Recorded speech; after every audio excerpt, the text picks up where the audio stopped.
के 9 बजने वाले हैं और ये वक्त है देश का पहला समझाने वाला बुलेटिन का। खबर तो समझिए। इस आधे घंटे में हम आपको दिन भर की सबसे चर्चित खबरें दिखाते हैं और खबरों के मायने भी समझाते हैं। लेकिन उसके पहले आइए जल्दी से जान लेते हैं आज की 4 बड़ी खबरें जिस पर होगी हमारी नजर और इसके मायने आपको समझाएंगे। सबसे पहले समझिए, दिल्ली चुनाव में बिहार की सियासत क्यों हो रही है। बिहार में कांग्रेस एकला चलो की नीति पर है।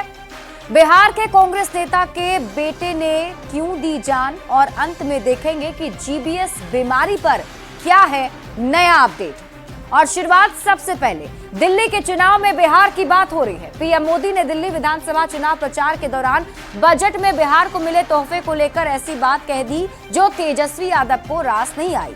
पीएम मोदी के बयान से बिहार की सियासत गर्मा गई है। ये रिपोर्ट देखिए, फिर खबर तो समझिए।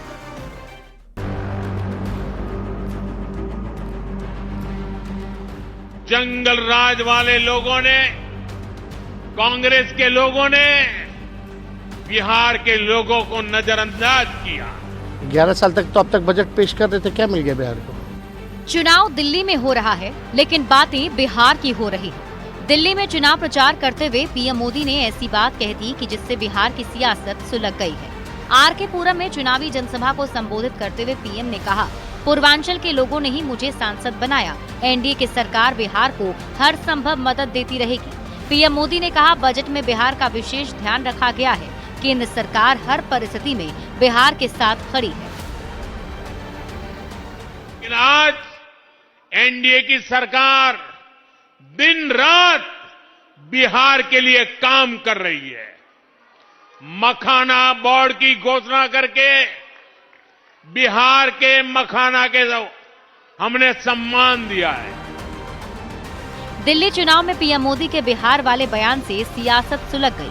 तेजस्वी यादव ने पीएम मोदी पर पलटवार करते हुए पूछा कि पिछले 11 साल में बिहार को बजट में क्या मिला।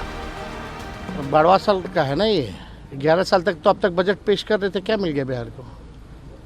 कुछ हुआ पूरा वादा इनका? कोई काम हुआ है 11 साल में जो आप इस 12वीं बजट को मान रहे हो। हम तो बोल रहे 11 जो पहले बजट पेश हुआ उसका क्या हुआ, उसका तो कोई हिसाब किताब ही नहीं है। ये केवल जुमलेबाजी है और कुछ नहीं। मोदी सरकार 3.0 के पहले आम बजट में बिहार के लिए कई बड़े ऐलान किए गए। केंद्र सरकार के ऐलान से पूरा बिहार गदगद है। पीएम मोदी दिल्ली के चुनाव में बजट में बिहार को मिले तोहफे का जिक्र कर रहे हैं। जाहिर है दिल्ली में पीएम मोदी के बिहार वाले बयान से बिहार में सियासी आग भड़क गई है। Bureau report, news 18। और अब आप खबर तो समझिए। दिल्ली में विधानसभा का चुनाव हो रहा है पर बातें बिहार की हो रही है। दिल्ली में चुनाव प्रचार के दौरान पीएम मोदी के बयान पर सियासत गर्मा गई। पीएम मोदी ने कहा कि मुझे पूर्वांचल के लोगों ने ही सांसद बनाया है। प्रधानमंत्री नरेंद्र मोदी ने कहा, केंद्र सरकार बिहार को हर संभव मदद हमेशा देती रहेगी। पीएम मोदी ने बजट में बिहार के विशेष ध्यान रखने की बात भी कही और पीएम ने कहा कि केंद्र सरकार हर परिस्थिति में बिहार के साथ खड़ी है। पीएम मोदी पर तेजस्वी यादव की भड़ास को आप समझिए। दरअसल पीएम मोदी के बिहार वाले बयान पर तेजस्वी यादव ने पलटवार कर दिया और प्रधानमंत्री नरेंद्र मोदी से तेजस्वी यादव ने सवाल पूछा कि पिछले 11 साल में बिहार को बजट में क्या मिला। मोदी सरकार 3.0 की सरकार के बजट से बिहार गदगद है। देश के आम बजट में बिहार के लिए कई बड़े ऐलान किए गए हैं। पीएम मोदी बजट में बिहार को मिली सौगातों का जिक्र भी कर रहे हैं सार्वजनिक मंच से, पर तेजस्वी यादव सरकार से ही सवाल पूछ रहे हैं। दिल्ली, बिहार और चुनाव की कड़ी आप समझिए। दिल्ली विधानसभा चुनाव में बीजेपी पूरे दमखम से जुटी हुई है। खुद प्रधानमंत्री मोदी कई रैलियों को कर चुके हैं, जनसभा को संबोधित कर चुके हैं और केंद्र की ओर से दी जा रही योजनाओं को रैलियों के जरिए गिना रहे हैं। बिहार में कुछ ही महीने बाद विधानसभा का चुनाव है। पीएम मोदी बिहार को दिए जा रहे मदद का कोई मौका नहीं गंवाते। तेजस्वी यादव बिहार के नेता प्रतिपक्ष हैं। बयानों से अपना विरोध दर्ज कर पार्टी के स्टैंड को साफ कर रहे हैं और यही वजह है कि आने वाले विधानसभा चुनाव को लेकर बिहार में भी सियासत गर्मा गई है। बढ़ते आगे, राहुल गांधी बीते 18 दिनों में दूसरी बार बिहार दौरे पर आ रहे हैं। 5 फरवरी को राहुल गांधी दलित नेता जगलाल चौधरी की जयंती में शामिल होंगे। पिछले बार की तरह इस बार भी कांग्रेस का ये अपना कार्यक्रम है जिसमें कोई सहयोगी दल शामिल नहीं होगा। बिहार में खोई जमीन को तलाश रहे राहुल क्या अब आरजेडी के बैसाखी की जरूरत नहीं समझते हैं? सवाल बड़ा है, पर जवाब नेताओं का क्या है, समझिए इस रिपोर्ट के जरिए।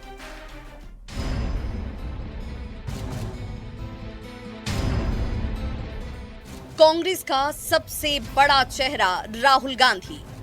54 साल के राहुल गांधी 18 दिनों में दूसरी बार बिहार आ रहे हैं। लोकसभा चुनाव 2024 के बाद ये उनका बिहार का दूसरा दौरा होगा। राहुल गांधी 5 फरवरी को पटना के बापू सभागार में जगलाल चौधरी की 130वीं जयंती पर आयोजित एक कार्यक्रम में शामिल होंगे।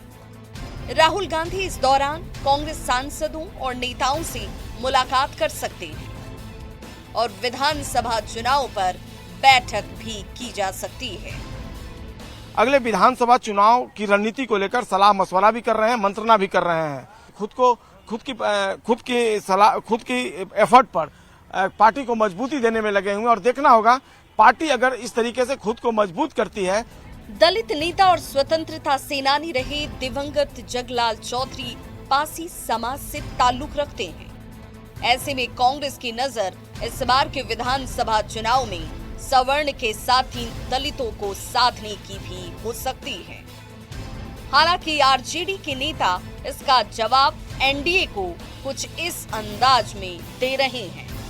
देखिए, राहुल गांधी जी के बिहार दौरे से महागठबंधन को मजबूती मिलेगी। महागठबंधन राहुल गांधी जी, लालू प्रसाद जी और तेजस्वी जी के नेतृत्व में पूरी मजबूती के साथ, पूरे संकल्पों के साथ शोषितों, वंचितों, पिछड़ों, अति पिछड़ों समाज के हर वर्गों को हक और अधिकार देने के प्रति, उनको मान सम्मान देने के प्रति संकल्पित है। बीजेपी नेता राहुल गांधी के आगमन पर तंज कस रहे हैं। डिप्टी सीएम सम्राट चौधरी कहते हैं कि राहुल जी की दादी ने मंडल कमीशन की फाइल को रोका था। पिता ने मंडल कमीशन का विरोध किया। अब राहुल गांधी को इसका पश्चाताप कर गंगा में स्नान करना चाहिए। राहुल गांधी जी को जवाब देना चाहिए ना। उनके परदादा पंडित नेहरू ने आरक्षण का विरोध किया। उनकी दादी मंडल कमीशन की फाइल को अनवारी में बंद करके रखी। उनके आदरणीय पिताजी स्वर्गीय राजीव गांधी जी मंडल कमीशन का विरोध करते रहे। इसका पश्चाताप करके गंगा जी में स्नान करें। राहुल गांधी इससे पहले 18 जनवरी को बिहार आए थे। तब सदाकत आश्रम में संविधान सुरक्षा सम्मेलन में शामिल होने के लिए वो पटना पहुंचे थे। अब दूसरी बार 5 फरवरी को राहुल गांधी बिहार आ रहे हैं। दोनों ही बार कांग्रेस के कार्यक्रम में कोई सहयोगी पार्टी शामिल नहीं हुई या नहीं हो रही है। पिछली विधानसभा चुनाव में आरजेडी के साथ गठबंधन में कांग्रेस ने 70 सीट पर चुनाव लड़ा, जिसमें पार्टी के 19 विधायक ही जीत कर आए थे।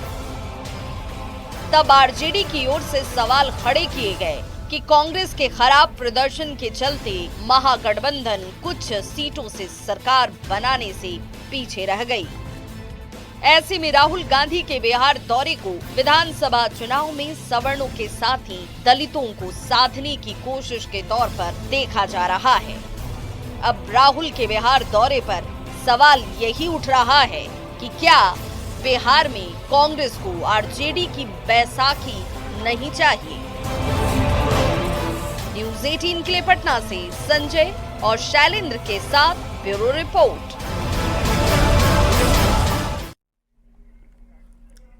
अब आप समझिए खबर क्या है। राहुल गांधी बीते 18 दिनों में दूसरी बार बिहार आ रहे हैं। 5 फरवरी को राहुल गांधी दलित नेता जगलाल चौधरी की जयंती में शामिल होंगे। पिछले बार की तरह इस बार भी कांग्रेस का ये अपना कार्यक्रम बताया जा रहा है और इस कार्यक्रम में महागठबंधन का कोई सहयोगी दल शामिल नहीं होगा। राहुल गांधी 18 जनवरी को भी पटना दौरे पर आए थे। तब संविधान सुरक्षा सम्मेलन में शामिल हुए थे। चुनावी साल वाले बिहार में राहुल गांधी काफी एक्टिव दिख रहे हैं। अब आप खबर के मायने को समझिए। 2020 के विधानसभा चुनाव में आरजेडी के साथ कांग्रेस का गठबंधन था। गठबंधन के तहत कांग्रेस 70 सीट पर चुनाव लड़ी थी। पार्टी मात्र 19 सीट पर ही जीत कर आ पाई, यानी इसके 19 विधायक ही जीत कर आए थे। तब आरजेडी ने कांग्रेस पर सवाल खड़े किए थे। कांग्रेस के खराब प्रदर्शन के चलते सरकार नहीं बनाने की बात भी आरजेडी की तरफ से कही गई थी। कांग्रेस पर लगे इसी आरोप को धोने की कोशिश में राहुल गांधी लगे हुए हैं। बिहार में राहुल गांधी के एक्टिव होने के मायने को अब आप समझिए।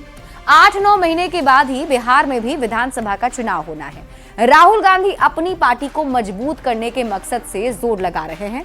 पार्टी कैडर के साथ ही कार्यकर्ताओं से राहुल गांधी सीधा संवाद कर रहे हैं। अपने पूर्व के कैडर वोटर यानी कि सवर्णों और दलितों को साधने की कोशिश राहुल गांधी की तरफ से की जा रही है। अब आप खबर तो समझिए। बिहार में खोई हुई जमीन को राहुल गांधी तलाश रहे हैं।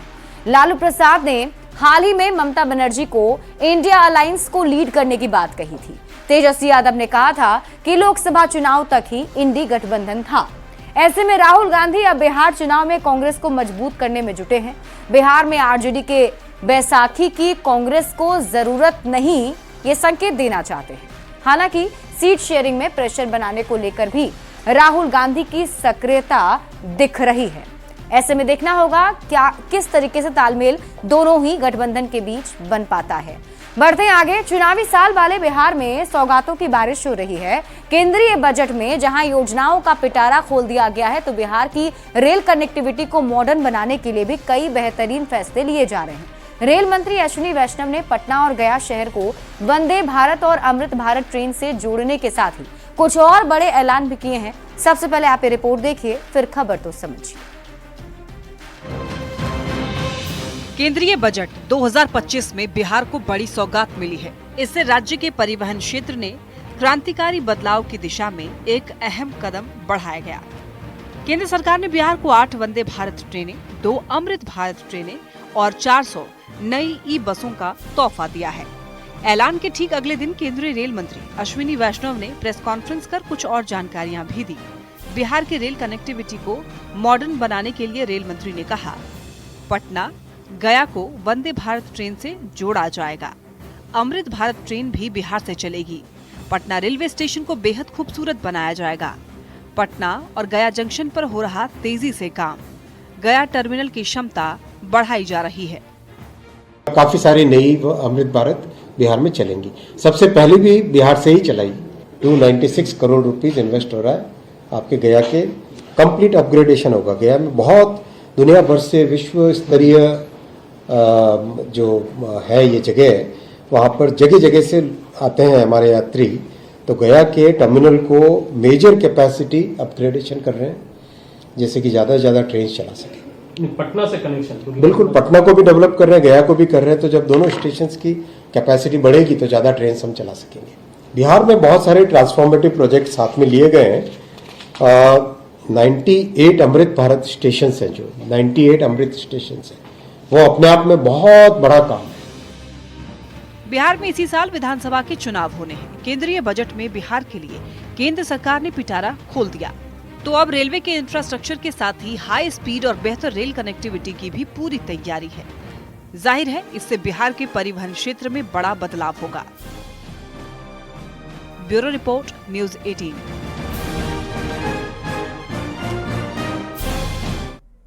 और अब आप खबर तो समझिए। चुनावी साल वाले बिहार में सौगातों की बारिश हो रही है। केंद्रीय बजट में विकास योजनाओं का पिटारा खोल दिया गया है। अब बिहार की रेल कनेक्टिविटी को मॉडर्न बनाने की तैयारी है। रेल मंत्रालय ने कई बेहतरीन फैसले इसके लिए लिए हैं। रेल मंत्री अश्विनी वैष्णव ने ये जानकारी मीडिया के साथ साझा की है। वंदे भारत अमृत भारत की सौगात को आप समझिए। पटना और गया को वंदे भारत अमृत भारत ट्रेन से जोड़ा जाएगा। वंदे भारत एक्सप्रेस भारत की सबसे तेज रफ्तार वाली ट्रेन है। ये ट्रेन पूरी तरह से स्वदेशी है। कई तरह की सुविधाओं से ये ट्रेन युक्त है और इसमें ऑटोमेटिक मूवेबल सीट है, ऑटोमेटिक गेट लगे होते हैं, जीपीएस सिस्टम और फायर सेंसर जैसे फीचर्स इसमें अवेलेबल हैं। अमृत भारत एक सुपरफास्ट एक्सप्रेस ट्रेन है। ये कम लागत में लंबी दूरी की यात्रा के लिए चलाई जाती है और इसे खास तौर पर आम लोगों, मजदूरों के लिए डिजाइन किया गया है। अमृत भारत गैर एसी, स्लीपर और अनारक्षित श्रेणी की ट्रेन है। इस ट्रेन में रिजर्वेशन की जरूरत नहीं होती है और ऐसे में अब बिहार के लिए ये बड़ी सौगात दी गई है। बढ़ते हैं आगे और बात अगली खबर की। कांग्रेस विधायक दल के नेता शकील अहमद खान के बेटे अयान जाहिद खान ने खुदकुशी कर ली। बताया जा रहा है कि कमरे में फांसी लगाकर अयान ने जान दे दी। सुसाइड का कारण अब तक सामने नहीं आ सका है, लेकिन इस घटना के बाद से पूरा परिवार मर्माहत है। 17 साल का अयान 12वीं की पढ़ाई कर रहा था। शकील अहमद खान का इकलौता बेटा था अयान।